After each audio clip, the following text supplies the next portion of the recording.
ಜ್ಞಾನ ಭಾರತಿ ಮೆಟ್ರೋ ಸ್ಟೇಷನ್ನಲ್ಲಿ ಸಿದ್ಧಾರ್ಥ ಅನ್ನುವಂಥ ಯುವಕ ಮೆಟ್ರೋ ಸ್ಟೇಷನ್ನ ಟ್ರ್ಯಾಕಿಗೆ ಹಾರಿ ಆತ್ಮಹತ್ಯೆ ಮಾಡ್ಕೊಳ್ಳಿಕ್ಕೆ ಮುಂದಾಗಿದ್ದ.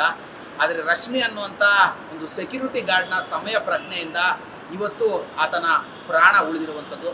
ಸ್ವತಃ ಈ ಬಗ್ಗೆ ಮಾತಾಡಲಿಕ್ಕೆ ಸೆಕ್ಯೂರಿಟಿ ಗಾರ್ಡ್ ರಶ್ಮಿ ಅವರೇ ನನ್ನ ಜೊತೆಲಿದ್ದಾರೆ. ರಶ್ಮಿ ಅವರೇ, ಮೊದಲನೇದಾಗಿ ತಮಗೆ ಧನ್ಯವಾದಗಳನ್ನು ಹೇಳ್ತೀನಿ ಇಂಥ ಒಂದು ಧೈರ್ಯಕ್ಕೆ ಮುಂದಾಗಿದ್ದಕ್ಕೆ. ಹೇಗೆ ಅನ್ನಿಸ್ತು ನಿಮಗೆ ಈ ಒಂದು ಸಂದರ್ಭದಲ್ಲಿ? ಅಂದರೆ ಆತ ನಿಂತಿದ್ನ, ಇಲ್ಲ ಅಂದರೆ ಟ್ರೈನ್ ಬರುವಂಥ ಸಂದರ್ಭದಲ್ಲಿ ಆತ ಏನು ಮಾಡ್ತಿದ್ದ? ನಾವು ಆಲ್ಮೋಸ್ಟ್ ಟ್ರೈನ್ ಬರೋ ಸಮಯದಲ್ಲಿ ಸರ್ ಒಬ್ರು ETS ಹತ್ರ ಇರ್ತಾರೆ, ಒಬ್ರು ESP ಹತ್ರ ಇರ್ತೀವಿ. ಆಲ್ಮೋಸ್ಟ್ ಅವರು ಪ್ಯಾಸೆಂಜರ್ ಬಂದರು, ನಿಂತಿದ್ರು. ಟ್ರೈನ್ ಇನ್ನೇನು ಬರ್ತು, ನಮ್ಮ ಎದುರು ಟ್ರೈನ್ ಬರ್ತು ಸರ್. ಅದೇ ಸಮಯದಲ್ಲಿ ಅವ್ರು ಹಾರ್ಕೊಂಡ್ರು. ನಾವು ESP ಹತ್ರ ಇದ್ವಲ್ಲ, ತಕ್ಷಣ ಹೋಗಿ ನಾವು ಗ್ಲಾಸ್ ಹೊಡೆದು ಅಷ್ಟು ಟ್ರೈನ್ ಆಫ್ ಮಾಡಿದ್ವಿ. ಓಕೆ ಮೇಡಮ್, ಆತ ಅಂದರೆ ಆತನ ನೋಡಿದಂಥ ಸಂದರ್ಭದಲ್ಲಿ ಅಂದರೆ ಆತ ಜಿಗಿಯೋ ಮುಂಚೆ ನಿಂತಿದ್ದ, ಏನಾದರೂ ಏನಾದ್ರು ಜಿಗಿಲಿಕ್ಕೆ ಅಂತ ಬಂದಂಥವನ್ನ, ಇಲ್ಲ ಅಂದರೆ ಆತ ಏನಾದರೂ ಅಚಾನಕ್ಕಾಗಿ ಏನಾದರೂ ಬಿದ್ದಂಥವ್ನ? ನಿಂತಿದ್ದ ಸರ್. ನಾವು ಅಬ್ಸರ್ವ್ ಮಾಡ್ತೀವಿ, ನಮಗೆ ಟ್ರೈನಿಂಗಲ್ಲಿ ಕೊಟ್ಟಿದ್ದಾರೆ ಯಾವ ಥರ ಇರಬೇಕು ಹಿಂಗೆ ಅಂದ್ಬಿಟ್ಟು. ಯಾರಾದರೂ ಪ್ಯಾಸೆಂಜರ್ ಬಂದಾಗ ಅವ್ರು ಬೀಳೋ ಮೂಮೆಂಟಲ್ಲಿ ಯಾವ ಥರ ಇರಬೇಕು ಅಂದ್ಬಿಟ್ಟು ನಮಗೆ ವಾರ ಟ್ರೈನಿಂಗ್ ಕೊಡ್ತಾರೆ ಸರ್. ಅಲ್ಲಿ ನಿಂತಿದ್ದಾಗ ನಾವು ಟ್ರೈನ್ ಬರ್ತೀವಿ ನನ್ನ ಎದುರಿಗೆ, ಅವ್ನು ನಿಂತಿದ್ದ ಮಾಮೂಲಿ ಪ್ಯಾಸೆಂಜರ್ ನಿಂತಿರೋ ಥರ ನಿಂತಿದ್ರು. ಆಮೇಲೆ ಬರ್ತಿದ್ದಾಗೆ ತಕ್ಷಣ ಎಗ್ರಿದ್ರು ಸರ್. ಅವ್ನು ನಾವೇನು ಮಾಡ್ತೀವಿ, ನಮ್ಗೆ ಅವ್ರ ಪ್ರಾಣ ಉಳಿಸೋ ಮುಖ್ಯ ಅಲ್ವಾ ಸರ್. ಅದಕ್ಕೋಸ್ಕರ ನಾವು ತಿರುಗಿ, ನಮಗೆ ಅಲ್ಲಿ ಸ್ಪೆಷಲಿಟಿ ಇದೆ ಆಫ್ ಮಾಡೋಕ್ಕೆ, ಗ್ಲಾಸ್ ಹೊಡೆಯೋಕ್ಕೆ. ಬಟ್ ನಾವು ಅದೆಲ್ಲ ಯೋಚನೆ ಮಾಡಲಿಲ್ಲ. ನಮ್ಮ ಕೈಯಲ್ಲಿ ಗುದ್ದಿ ನಾವು ಅವ್ರ ಪ್ರಾಣ ಉಳಿಸೋಕೆ ಟ್ರೈ ಮಾಡ್ತೀವಿ ಸರ್. ಸಾಮಾನ್ಯ ತಾವು ಯಾವ ಬಟನ್ ಆಫ್ ಮಾಡ್ತೀವಿ, ಆ ಬಟನ್ ಏನು ವರ್ಕ್ ಮಾಡುತ್ತೆ ಅಂತ ಕೆಲಸ ಏನು ಸರ್?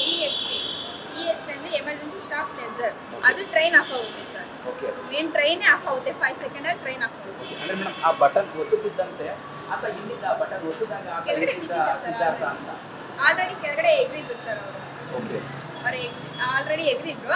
ಅಷ್ಟು ತಕ್ಷಣ ನಾವು ತಿರುಗಿ ಆಫ್ ಮಾಡಿದ್ವಿ ಸರ್. ಹೇಗೆ ಅನ್ನಿಸ್ತು ಮೇಡಮ್ ಈ ಸಂದರ್ಭದಲ್ಲಿ? ಅಂದರೆ ನಿಮಗೆ ಆ ಬಟನ್ ಅಂದರೆ ಪಕ್ಕದಲ್ಲಿ ಒಂದು ಸಣ್ಣದಾದಂಥ ಹ್ಯಾಮರ್ ಇರುತ್ತೆ, ಹ್ಯಾಮರ್ನ ಮೂಲಕ ಗ್ಲಾಸನ್ನು ಹೊಡಿಬೇಕು. ಹೊಡೆದು ಆ ಬಟನ್ನ ನೀವು ಪ್ರೆಸ್ ಮಾಡೋಷ್ಟರಲ್ಲಿ ಆತನ ಪ್ರಾಣ ಹೋಗ್ಬಿಡ್ತಿತ್ತು. ಅಂದರೆ ತಾವು ಆ ಗ್ಲಾಸನ್ನು ಹೊಡಿಬೇಕು ಅಂತ ತಮ್ಗೆ ಹೇಗೆ ಅನ್ನಿಸ್ತು? ನಾವು ಗ್ಲಾಸ್ ಹೊಡೆಯೋದ್ಕಿಂತ ಸರ್ ಅವ್ರ ಪ್ರಾಣ ಮುಖ್ಯ.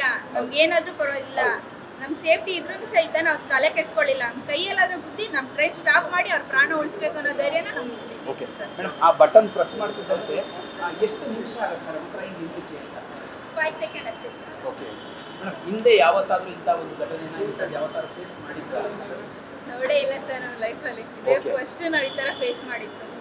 ತಾವು ಕೂಡ ಈಗ ಒಬ್ಬ ಯುವಕನ ಪ್ರಾಣ ಉಳಿಸಿದ್ರ, ಹೇಗೆ ಅನ್ನಿಸ್ತು? ಆ ಗ್ಲಾಸನ್ನು ಗುದ್ದಿ ಆ ಬಟನ್ನ ಪ್ರೆಸ್ ಮಾಡ್ತಿದ್ದಂತೆ ಆತನ ಪ್ರಾಣ ಉಳ್ಕೊಳ್ತು. ನಾವು ಕೂಡ ವಿಡಿಯೋದಲ್ಲಿ ನೋಡಿದ್ವಿ.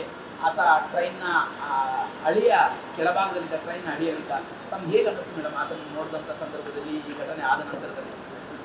ಆ ಸಮಯದಲ್ಲಿ ಸರ್ ನಿಜವಾಗ್ಲೂ ಎಷ್ಟು ಖುಷಿ ಆಯಿತು ಅಂದರೆ, ಅವ್ರು ಬದುಕಿರೋದು ತಡ್ಕೊಳಕ್ಕಾಗಲಿಲ್ಲ ಸರ್. ಅಷ್ಟು ಖುಷಿ ಆಯಿತು. ಬಟ್ ತುಂಬಾ ಭಯ ಆಯಿತು ಸರ್, ಎಲ್ಲಿ ಏನಾಗಿತ್ತು. ಬಟ್ ಅವ್ರ ಜೀವ ಇದೆಯೋ ಇಲ್ವೋ ಒಂದೂ ಗೊತ್ತಿರಲಿಲ್ಲ ನಮಗೆ. ಅವರು ಬದುಕಿದ್ದಾರೆ ಅಂದರೆ ಒಂದು ಕ್ಷಣ ನಮಗೆ ಆ ಸಂತೋಷ ತಡೆಯೋಕ್ಕಾಗಲಿಲ್ಲ ಸರ್. ಅಷ್ಟು ಖುಷಿ ಆಯಿತು ಸರ್. ನಾವು ಮಾರ್ಚಲ್ಲಿ ಮತ್ತು ಅದರ ಹಿಂದೆ ಪೀಣ್ಯದಲ್ಲಿ ಕೂಡ ಇಬ್ಬರು ಟ್ರ್ಯಾಕಿಂಗ್ ಆಗಿದ್ರು, ಆದರೆ ಇಬ್ಬರು ಕೂಡ ಪ್ರಾಣವನ್ನು ಕಳ್ಕೊಂಡಿದ್ರು. ಆದರೆ ಇವತ್ತು ತಮ್ಮಿಂದ ಅಂದರೆ ಏನು ಚೂಡಲೇ ಕೂಡಲೇ ಹಂತದಲ್ಲಿ ಆತ ಬಚಾವಾಗಿತ್ತು, ಅಂದರೆ ಪ್ರಾಣವನ್ನು ಕಳ್ಕೊಳ್ತಿದ್ದ. ಹೇಗೆ ಅನ್ಸುತ್ತೆ ಮೇಡಮ್? ಸಾರ್ಥಕ ಅನ್ಸತ್ತಾ? ನಿಜ ಸರ್, ತುಂಬಾ ನಮ್ಗೆ ಹೇಳ್ಕೊಳಕ್ಕಾಯ್ತಿಲ್ಲ, ಅಷ್ಟು ಖುಷಿ ಸರ್. ನಮ್ಮ ಎಸ್ ಸರ್ ಎಲ್ಲ ಯಾವನು ನಮ್ಗೆ ಟ್ರೈನಿಂಗ್ ಕೊಡ್ತಾರೆ, ವಾರ ETS EPS ಅದ್ರ ಬಗ್ಗೆ ತಿಳಿಸ್ತಾರೆ. ಯಾವ ಥರ ಇರಬೇಕು, ಪ್ಯಾಸೆಂಜರ್ ಬಂದರೆ ಯಾವ ಥರ ಫೇಸ್ ಮಾಡಬೇಕು ಅಂತ ಪ್ರತಿಯೊಂದು ಅವ್ರು ತಿಳಿಸ್ತಾರೆ ಸರ್. ಆ ಧೈರ್ಯದಿಂದ ನಾವು ಇಷ್ಟು ಮಾಡೋಕ್ಕೆ ಸಾಧ್ಯ ಸರ್. ಆ ಟ್ರೈನ್ ಅಡಿಯಲ್ಲಿ ಆತ ಸಿಲ್ಕೊಂಡ ಸಂದರ್ಭದಲ್ಲಿ ಪಕ್ಕದಲ್ಲಿದ್ದಂಥದ್ದನ್ನ ಅಂದರೆ ಇಬ್ಬರು ಕೂಡ 2 ಬಟನ್ಗಳನ್ನು ಆಫ್ ಮಾಡಿದ್ರಿಂದ ಆತ ಉಳ್ಕೊಂಡ. ಇಲ್ಲಾಂದರೆ ಸಂಪೂರ್ಣವಾಗಿ ಆತ ಸುಟ್ಟುಬಿಡ್ತಿದ್ದ. ಏನಂದರೆ ಹಿಂದೆ ಕೂಡ ಘಟನೆಯಲ್ಲಿ ನೋಡಿದ್ವಿ, ರೂಟ್ ಹಾಕಿರೋಂಥ ಹುಡುಗ ತಲೆ ಬೇರೆ ದೇಹವೇ ಬೇರೆ ಆಗೋಂಥ ಅಂಥದ್ದೊಂದು ಘಟನೆ ನಡಿಬೋದಾದಂಥ ಸಾಧ್ಯತೆ ಹೆಚ್ಚಾಗಿತ್ತು. ಆದರೆ ಇವತ್ತು ನಾವು ಮಾಡುವಂಥ ಒಂದೇ ಒಂದು ದೊಡ್ಡ ಕೆಲಸ ಅವನ ಪ್ರಾಣ ಉಳಿಸಿ ಏನು ಹೇಳ್ಬೇಕಂತಲೇ ಗೊತ್ತಾಯ್ತಿಲ್ಲ ಸರ್. ಓಕೆ ಮೇಡಮ್, ಮತ್ತೊಂದು ತಮ್ಮ ಕೈಗೆ ಕೂಡ ತುಂಬ ಗಾಯವಾಯಿತು. ಗಾಜಿನ ಚೂರೆಲ್ಲ ಕೂಡ ತಮ್ಮ ಕೈಗೆ ಸಿಲ್ಕೊಂಡಿತ್ತು ಅನ್ನೋಂಥದ್ದು ಹೇಗಾಯಿತು ಮೇಡಮ್? ತೋರಿಸ್ಬೋದಾದ ಚೂರು? ಹಾಂ ಸರ್. ಹೇಗೆ ಅನ್ನಿಸ್ತು ಮೇಡಮ್? ಅಂದರೆ ಇದನ್ನು ಗುದ್ದುವಂಥ ಸಂದರ್ಭದಲ್ಲಿ ತುಂಬ ಗ್ಲಾಸ್ ದಪ್ಪ ಇತ್ತಾ, ಇಲ್ಲಾಂದರೆ ತಮ್ಗೆ ಹೇಗಾಯಿತು ಮೇಡಮ್? ಪೇನ್ ಆಯಿತಾ? ಅದೆಲ್ಲ ನಮ್ಗೆ ನೆನಪೇ ಆಗಲಿಲ್ಲ ಸರ್. ಒಟ್ಟಿನಾಗ ಅವ್ರ ಜೀವ ಉಳಿಸ್ಬೇಕು ಅನ್ನೋದೇ ನಮ್ಮ ಮೈಂಡಲ್ಲಿ ಇತ್ತು ಅಷ್ಟೇ ಸರ್. ಓಕೆ ಮೇಡಮ್, ಈಗಾಗಲೇ ಯಾವುದೇ ಸಣ್ಣ ಪುಟ್ಟ ಗಾಯ ಕೂಡ ತುಂಬ ನಮ್ಮ ಪಾಲಿ ದೇವರಿದ್ದ ಅನಿಸುತ್ತೆ ಸರ್. ಓಕೆ ಮೇಡಮ್, ಮತ್ತೊಂದು ಸಾಮಾನ್ಯವಾಗಿ ಮೆಟ್ರೋ ಅಂತಿದ್ದಂತೆ ಇಂಥ ಘಟನೆಗಳು ನಡೀತಾ ಇರೋ ಇಂಥ ಸೂಸೈಡ್ ಮಾಡಿಕೊಳ್ಬೇಕು ಅನ್ನೋಂಥ ಒಂದು ಪ್ರಯತ್ನ ಮಾಡುವಂಥವರಿಗೆ ಇಂಥ ಒಂದು ಮನಸ್ಥಿತಿಯವರಿಗೆ ತಾವು ಏನು ಹೇಳಕ್ಕೆ ಬಯಸ್ತೀರಾ ಒಂದು ಪ್ರಾಣವನ್ನು ಉಳಿಸಿದ ನಂತರದಲ್ಲಿ? ಕಷ್ಟ ಅನ್ನೋದು ಎಲ್ಲರಿಗೂ ಬಂದೇ ಬರುತ್ತೆ, ಅದನ್ನ ಧೈರ್ಯದಿಂದ ಫೇಸ್ ಮಾಡಿ ಅಷ್ಟೇ. ಸಾಯಕ್ಕೆ ಯಾರು ಹೋಗ್ಬೇಡಿ, ಸತ್ರೆ ಯಾವ ಕಷ್ಟನೂ ಪರಿಹಾರ ಆಗಲ್ಲ, ನಾವು ಇದ್ದು ಜಯಿಸ್ಬೇಕು ಅಷ್ಟೇ. ಅಂದರೆ ಇವಿಷ್ಟು ಕೂಡ ಸೆಕ್ಯೂರಿಟಿ ಗಾರ್ಡ್ ಆಗಿರುವಂಥ ರಶ್ಮಿ ಅವರ ಮಾತು. ಕ್ಯಾಮ್ರಾ ಪರ್ಸನ್ ರಮೇಶ್ ಜೊತೆ ಕಿರಣ್ ಸೂರ್ಯ, TV9 ಬೆಂಗಳೂರು.